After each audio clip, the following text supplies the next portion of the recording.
Hello friend, आज की कहानी में हम जानेंगे कौन है देवी गुड़ीचा और क्यों कही जाती है भगवान जगन्नाथ जी की मौसी। देवी गुड़ीचा को महाप्रभु त्रिदेवों की मौसी कहा जाता है, लेकिन वह त्रिदेवी मौसी कैसे बन गई? उनका भगवान बलभद्र, देवी सुभद्रा समेत जगन्नाथ जी से क्या संबंध है? यह बड़ा सवाल है। तो आज इसी वीडियो में हम इसी सवाल पे कहानी के माध्यम से उत्तर जानेंगे। तो चलिए शुरू करते हैं। यह बड़ा प्रश्न है। पुरी में हर वर्ष निकलने वाली जगन्नाथ रथ यात्रा की शुरुआत शुक्रवार से हो चुकी है, जिसमें भगवान की प्रतिमाओं को रथ पर आसीन करके हाथों से खींचा जाता है और श्री गुड़ीचा मंदिर ले जाया जाता है, जो मुख्य मंदिर से लगभग 2.5 किलोमीटर की दूरी पर है। यह मंदिर भगवान जगन्नाथ, उनके भ्राता बलभद्र और बहन सुभद्रा जी की मौसी के घर के रूप में प्रसिद्ध है। गुड़ीचा मंदिर, जिसे महाप्रभु जगन्नाथ मौसी का घर माना जाता है। कैसे भगवान की मौसी बन गई गुड़ीचा देवी? गुड़ीचा देवी को महादेवों की मौसी कहा जाता है और उनका भगवान बलदेव, सुभद्रा समेत जगन्नाथ जी से संबंध भी है। यह एक सवाल है। असल में जब उत्कल क्षेत्र के राजा इंद्रधुम और उनकी पत्नी रानी गुड़ीचा ने भगवान नील माधव के लिए मंदिर बनवा लिया, तो अब प्रश्न ये था कि मंदिर और देव प्रतिमाओं की प्राण प्रतिष्ठा कैसे हो? प्राण प्रतिष्ठा की विधि के बाद ही मंदिर में पूजा संभव होती है। सवाल उठा कि इस कार्य के लिए योग्य ब्राह्मण कौन होगा। इस विचार पर देव ऋषि नारद ने कठिन सुझाव दिया। जब देव ऋषि नारद उत्कल पहुँचे तो राजा ने उनसे प्राण प्रतिष्ठा का मुख्य पुरोहित बनने का निवेदन किया, लेकिन नारद जी ने कहा कि इस दिव्य विग्रह की प्राण प्रतिष्ठा ब्रह्मा जी को ही करनी चाहिए, इसलिए आप मेरे साथ चलें और उन्हें आमंत्रण दें, वे अवश्य आएंगे। राजा इसके लिए हर्ष तैयार हो गए और ब्रह्मा जी को आमंत्रण देने के लिए देव ऋषि नारद के साथ चलने को तैयार हो गए। तब नारद जी बोले, हे राजन, क्या आपने ठीक से विचार कर लिया है कि आप चलना चाहते हैं? राजा ने कहा, इसमें विचार की क्या बात है? अब तो श्री मंदिर की स्थापना का अंतिम पड़ाव है, प्राण प्रतिष्ठा होनी है, फिर मैं संन्यास धारण कर लूंगा। ब्रह्मा जी को पुरोहित बनाने के लिए राजा इंद्रधुम ब्रह्मलोक गए। तब देव ऋषि ने कहा, आप पहले विचार कर लीजिए और ब्रह्मलोक चलने से पहले अपने परिवार से आखिरी बार मिल लीजिए। आखिरी बार ये शब्द सुनकर रानी गुड़ीचा असहज हो गई। राजा भी कुछ समझ नहीं पाए और राज परिवार चिंतित हो गया। तब देव ऋषि ने कहा, आप मनुष्य हैं, ब्रह्मलोक जाने और लौटने में धरती पर सारा समय बीत जाएगा, कई सदियां लग जाएंगी। जब आप लौटेंगे तो ना आपका राज्य होगा, ना परिवार रहेगा और ना ही यह क्षेत्र जैसा है वैसा रहेगा। सगे संबंधी भी जीवित नहीं पूरी के नीलांचल क्षेत्र में किसी और राजा का शासन होगा। आप ब्रह्मदेव को लेकर लौटेंगे, तब शायद आप इस क्षेत्र को पहचान भी न पाएं। अब राजा के सामने कई परेशानी खड़ी हो गई। वे मृत्यु से नहीं डरते थे, परंतु उन्हें इस बात की चिंता थी कि श्री मंदिर की स्थापना अभी नहीं हुई और जब तक ब्रह्मदेव को लेकर लौटेंगे तब तक यह क्षेत्र न जाने किस अवस्था में होगा। देव ऋषि नारद ने उनकी इस चिंता को भांपते हुए कहा, आप ब्रह्मलोक जाने से पहले राज्य में 100 कुएं, जलाशय और यात्रियों के लिए सराय बनवाएं। इसके बाद ही 100 यज्ञ करवाकर पुरी के इस क्षेत्र को पवित्र मंत्रों से सुरक्षित करेंगे। इससे राज्य की कीर्ति बनी रहेगी और पुरी क्षेत्र संरक्षित रहेगा। राजा ने यह सारे कार्य करवा दिए और फिर चलने को तैयार हुए। तब रानी गुड़ीचा ने कहा, जब आप लौट कर नहीं आते, मैं प्राणायाम के माध्यम से समाधि में रहूंगी और तप करूंगी। विद्यापति और ललिता ने कहा, हम रानी की सेवा करती रहेंगे। राजा ने विद्यापति से राज्य भी संभालने को कहा, लेकिन उन्होंने राजगद्दी पर बैठने से इनकार करते हुए कहा, मैं रानी की माँ की तरह सेवा करते हुए ही राज्य का संरक्षण करता रहूंगा। सदियों तक रेत में दबा रहा श्री मंदिर। ये सारे प्रबंध करने के बाद राजा देव ऋषि नारद के साथ ब्रह्मलोक पहुँचे और ब्रह्मा जी से श्री मंदिर की प्राण प्रतिष्ठा के लिए आग्रह किया। ब्रह्मा ने राजा की बात मान ली और उनके साथ उत्कल के श्री क्षेत्र लौटे। जब वे वापस धरती पर आए तब तक कई सदियां बीत चुकी थी। अब पुरी में किसी और का शासन था। राजा के सभी परिजन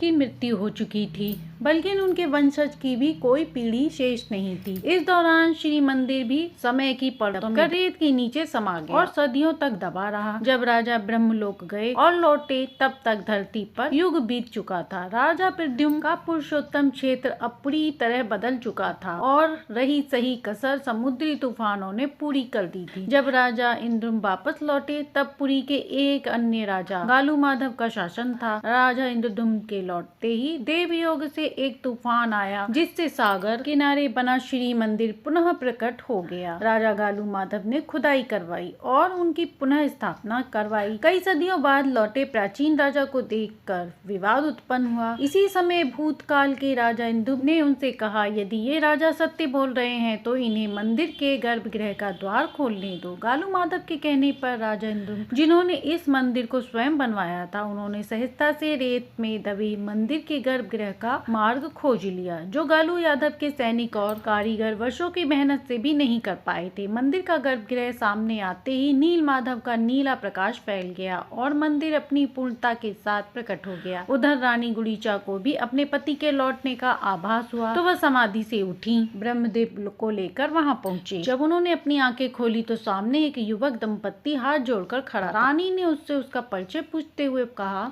क्या तुम विद्यापति और ललिता के बेटे बहू हो? तब सामने खड़े दंपत्ति ने कहा, नहीं, वे तो हमारे अब नए राजा गालू माधव और प्राचीन राजा इंदुम के बीच विवाद उत्पन्न हो गया। तभी हनुमान जी एक संत के वेश में आए और उन्होंने पूरे घटनाक्रम से गालू माधव को अवगत कराया। राजा गालू माधव भी कृष्ण भक्त संत वेशधारी हनुमान जी बहुत पुराने पूर्वज थे। हम कई पीढ़ियों से आपको माई मानकर पूजते आ रहे हैं। यह हमारे कुल की बहुत पुरानी परंपरा बन चुकी है। आप हमारे लिए देवी समान और हम मानते हैं कि आपकी कृपा से पूरी क्षेत्र में कभी कोई आपदा नहीं आई। रानी गुड़ीचा की टूटी समाधि में जब चेतना लौटी तो उन्होंने कहा, नहीं बच्चों, मैं कोई देवी नहीं हूँ, लेकिन तुम्हारी पूर्वज अवश्य हूँ। तुम मुझे सागर तट पर बने श्री मंदिर ले चलो। तब उस नौजवान ने रानी गुड़ीचा को रेत में दबे मंदिर के मिलने की जानकारी दी और उन्हें वहां ले गया। एक बार फिर राजा इंद्रुम और रानी का पुनर्मिलन हुआ। रानी की बातों को सुनकर राजा गालू माधव को भी इसका विश्वास हो गया। इसके अलावा उन्हें राजा द्वारा बनवाए गए 100 कुएं, जलाशय और सरायों के अवशेष भी मिले, जिससे राजा की कीर्ति सिद्ध हुई। गालू माधव ने स्वयं को राजा की शरण में सौंप दिया और उनमें कृष्ण भक्ति पाने की प्रार्थना की।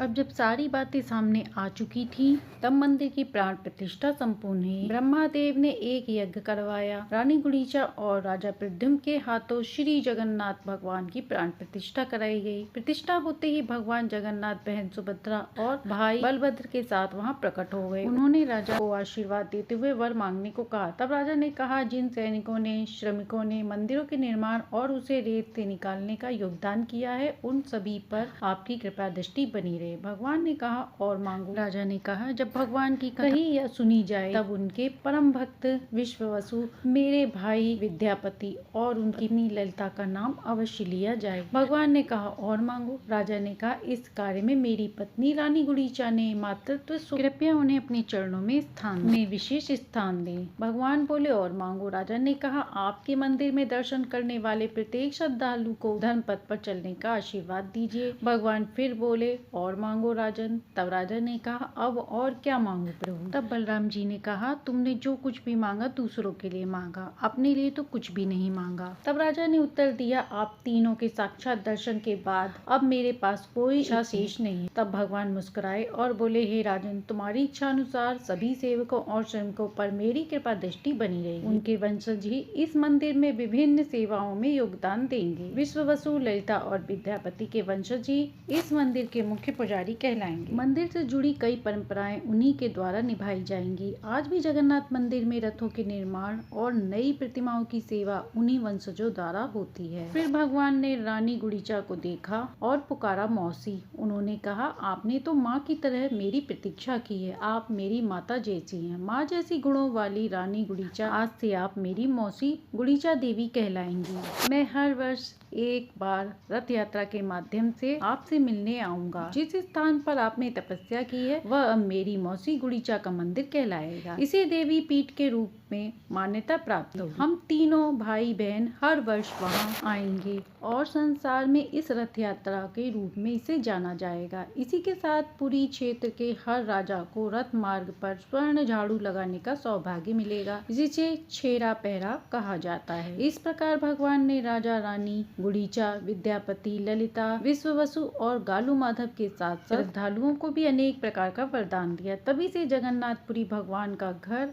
और धरती पर बैकुंठ बन गया। ऐसे बना गुड़ीचा धाम तीर्थपुरी के श्री मंदिर में आज भी श्री विद्यापति, ललिता और विश्ववसु के वंशज पूजा कर रहे हैं, जिन्हें दैतापति कहा जाता है। अन्य सेवाओं व कार्यों में भी श्रमिकों और कारीगरों के वंशज ही साथ में सम्मिलित होते हैं। ज्येष्ठ पूर्णिमा के दिन भगवान के प्रकटय की मान्यता है। माना जाता है कि इस दिन भगवान का प्रकटय हुआ था, जिसे उनका जन्मदिन माना जाता है। फिर 15 दिन के विश्राम के बाद उन्हें गर्भगृह से बाहर लाया जाता है और रथ यात्रा निकाली जाती है। इसीलिए भगवान जगन्नाथ हर वर्ष अपनी मौसी गुड़ीचा देवी के पास रथ यात्रा से जाते हैं। राजा प्रद्युम्न की पत्नी और गुड़ीचा रानी की भगवान मौसी हैं और उनके धाम को शक्तिपीठ के नाम से माना जाता है, जैसे गुड़ीचा पीठ, गुड़ीचा देवी या गुड़ीचा तीर्थ के नाम से भी जाना जाता है। तो प्रेम से बोलिए जगन्नाथ भगवान की जय। आशा है कि आपको ये कहानी पसंद आई हो। यदि कहानी पसंद आई हो तो लाइक एंड सब्सक्राइब।